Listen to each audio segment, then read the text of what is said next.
Hello, welcome back to Retirement Clarity Radio. My name is Scott Newhouse. I am your host. I'm so glad that you are with me as we continue this exploration of retirement expenses. So last week I talked about something called the retirement smile and the no-go, slow-go, and no-go years in retirement. That kind of maps out how we're going to spend money in different phases of our retirement. And one of the most common misconceptions about retirement people have is that they think they're going to be spending as much in retirement as they were before in their working years. But as I mentioned in that episode, there's been some studies on this, and retirement spending actually goes down on an inflation-adjusted basis by 1% per year. Let me unpack that just to make sure it makes sense. Let's say inflation goes up by 3% per year, so the cost of goods and services we purchase gets more expensive by 3% a year. Retirement expenses only go up by 2%. So whatever inflation is minus 1% is what we typically see actual retired households spending 1% less than inflation. So on that inflation adjusted basis, they're actually spending 1% less per year. However, that is not going to be the case for every single expense that you're going to have in retirement. In today's episode, we're going to talk about the 5 biggest expenses in retirement. Some of these may be applicable for you and others may not be applicable for you. So like everything that I do here, if it applies to you, let's pay deep attention to it. And if it doesn't, you can just skip it. Go to the next episode, go to the next main point. So with that said, let's just dive right into it. Let's go into the first biggest expense in retirement, and I actually have travel expenses listed as number 1. And this isn't in any particular order, but this is just the first one we're going to talk about today. Travel expenses can really quickly add up in retirement, especially in those early years, those go-go years of your retirement, the first 10 to 15 years. You're suddenly going to have plenty of time to visit places that you've always wanted to see, but that you couldn't because you're working and maybe raising children. Of course, your job-related commuting expenses are no longer going to be a factor. They're going to be gone. So whatever you used to spend on that each month can now be applied to a much more fun, exciting travel budget. Now, one big travel increase that I've seen is trips here within the U.S. Where you travel on the road. And I'm recording this, in July of 2021, where we've just gone through the coronavirus pandemic, and U.S. travel has really shot up a lot. So maybe you're going to want to go on a short trip where you load up your car with your spouse, your grandkids, and go on a little weekend or week-long vacation. And if you're going to do that, I have to note, you're going to see travel companies trying to sell you a variety of different things to help you go on these U.S.-based travel trips. These travel companies love to sell to near and current retirees. They can't wait to sell you a nice RV, an Airstream, or something similar, depending on where you live. Where I used to live in Southern California, you would see one of these RVs or an Airstream in like every 3 houses, and they would just have it parked there. And I frankly wondered how much they actually used them, but that's not for me to say. So RV sales, Airstream sales have absolutely soared during the pandemic, and they're probably not going to continue the same rapid growth that they've had in the last year. It's definitely going to be a trend that will continue among retirees. So just make sure you have a plan if you expect to spend a whole lot of money on an RV, an Airstream, or something to help you travel within the U.S. In addition to that, there's obviously the more traditional vacations where you fly to somewhere new, especially retirees with no 9-to-5 job to return to, are opting for longer vacations and cruises, which of course add on extra expenses to a normal travel budget. If you're going to go that route, I want to make one suggestion. Obviously, a nice hotel's great, and we all like staying at nice hotels. One addition to that, though, is something like an Airbnb or a VRBO, where you can rent out someone else's home or some kind of apartment in a place that you're not used to, and if you rent it for at least a month, you could get a discount on the prices. So I just want to give that one tip out there in case you are open to spending an extended period of time, usually around a month or more, in that place to get that dollar savings in there. But if you've got a lot of travel in terms of one of your retirement goals, that's wonderful. I just want to recommend that you make a plan for those extra expenses into your retirement budget. And so two main options you have: you can just pay for it out of your monthly cash flow if you've got enough coming in from Social Security, pensions, rental real estate, income distributions, etc. Or what you can do is you can just have a bucket of money set aside for travel, so that maybe there's $30,000 in that bucket, and then whenever you want to travel, you can just take money from that bucket guilt-free, not have to worry about it, and that's fine too. Either option's going to work as long as you plan for it. Okay, so let's move on to our second biggest expense in retirement, and that's healthcare.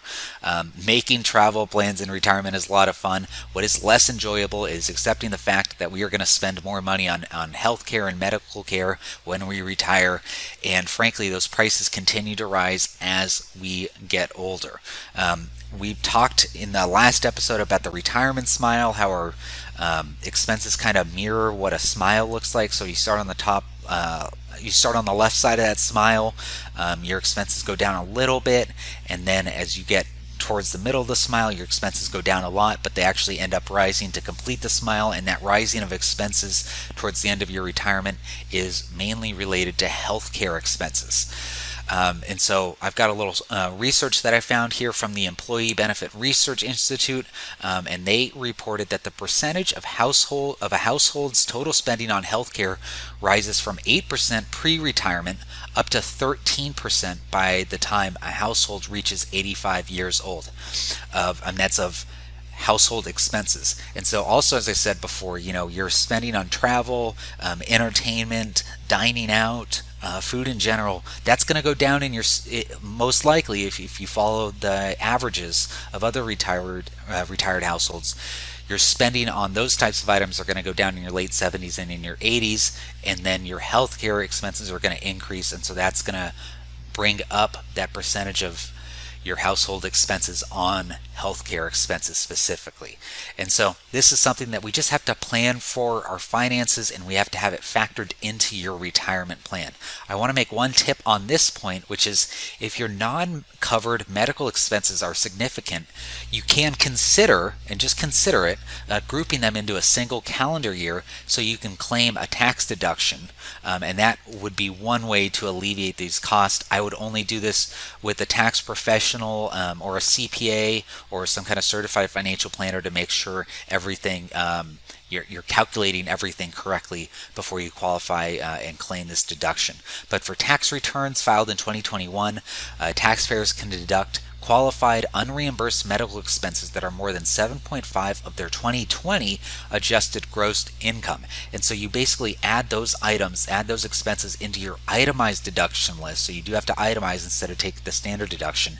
And then you'll want to add in other deductions to make sure, again, your itemized deductions are in excess of whatever the standard deduction is. But of course, you don't want to put off any emergency operations. I'm not recommending that. But if you can wait a few days for dental care or a new hearing aid or something minor, then you could be able to claim an itemized deduction instead of the standard deduction and save some money on your taxes. Okay, and that links us to our third point, which is taxes. Now, for some of you, you may have done a great job in terms of tax planning, and your taxes may actually go down in retirement. If so, I say congratulations. That's wonderful. There's a lot of people who haven't done a lot of tax planning, and so taxes may be one expense that increases in retirement if you don't plan for it. So you may have, if you're like most people, you may have a significant amount of money in some kind of retirement plan like a traditional IRA or a 401k that is subject to required minimum distributions, RMDs, and that's every year after age 72. And so you're basically going to have to take out a percentage of whatever's in that account per IRS rules, and then you're going to have to add that back into your ordinary income.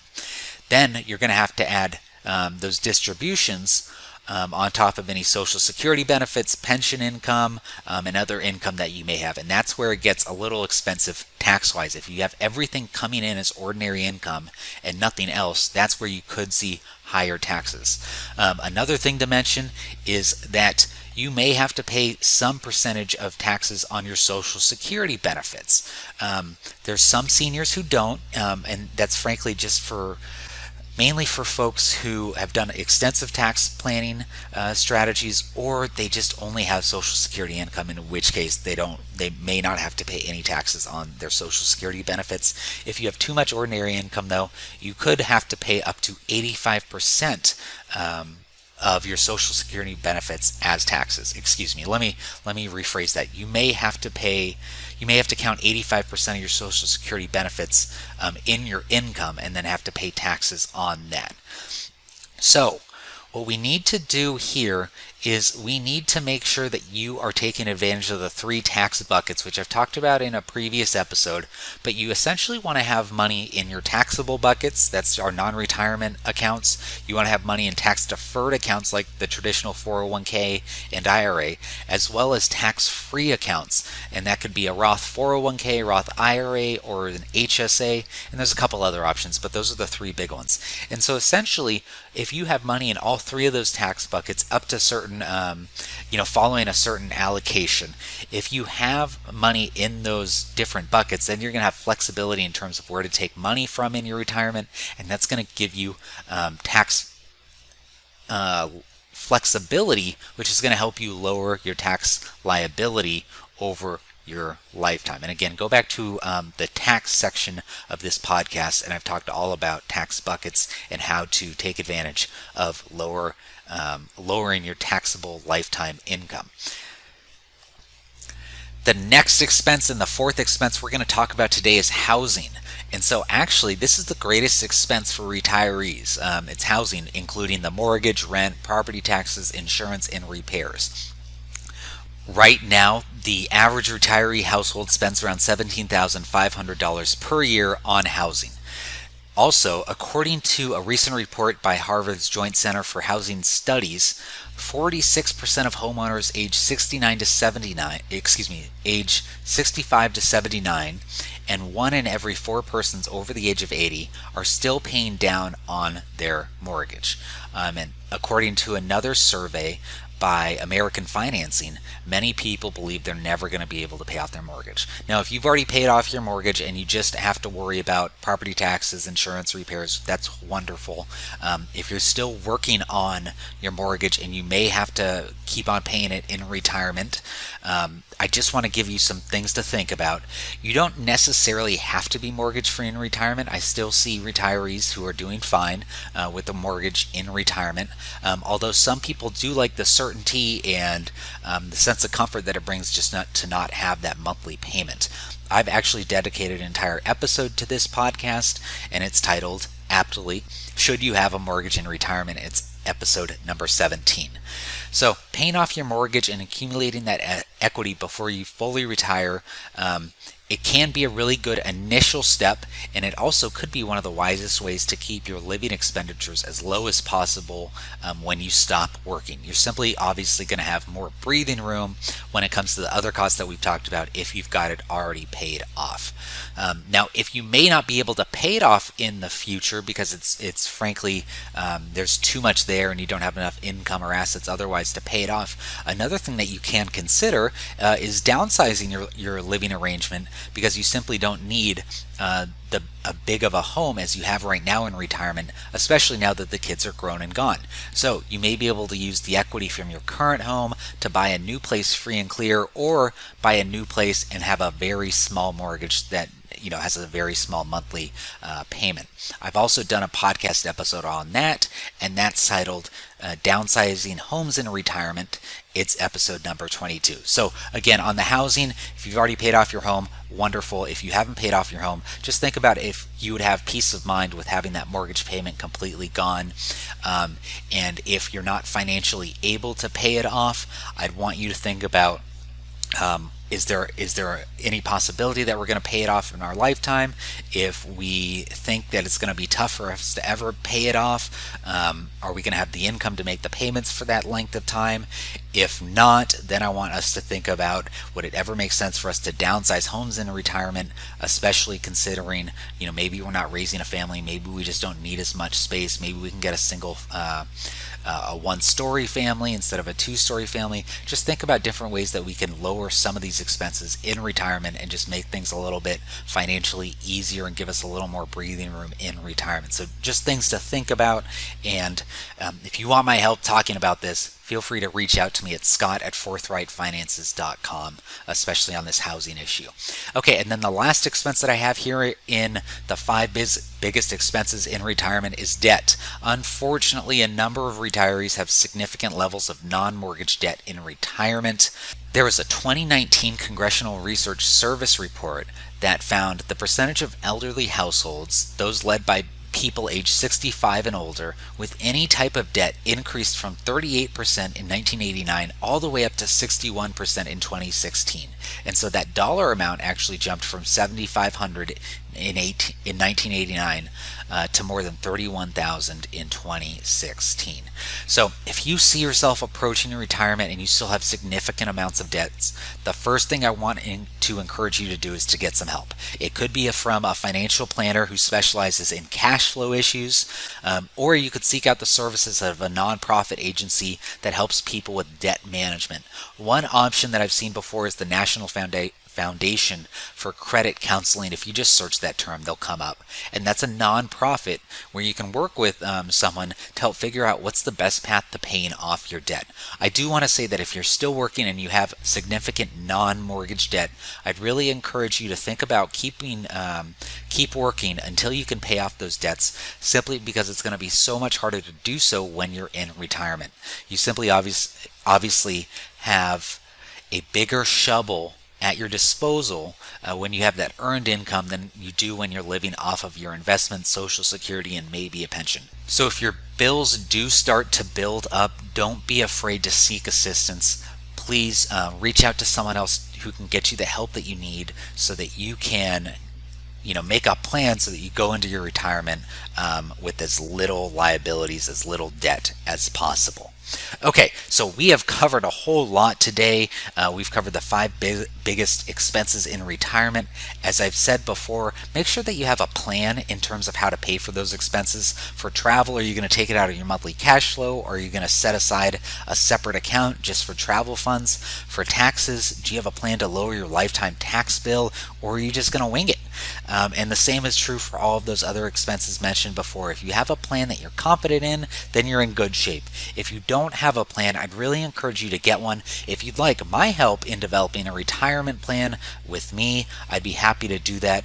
You can just go to the website startmyretirement.us, and there's an emphasis on the US there. So it's startmyretirement.us, and on that page you're going to be able to book a time for us to chat and get started with creating your own retirement plan. So that's all I've got for today. Hope you all have a great week. Bye.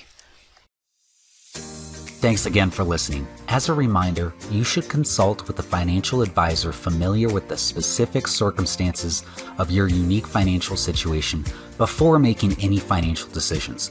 Nothing in this podcast is a solicitation for the sale or purchase of any securities. Any mentions of rate of return are hypothetical in nature and not a guarantee of future returns. Scott Newhouse, CFP, is an investment advisor representative of Forthright Finances, a California and Nevada registered investment advisor.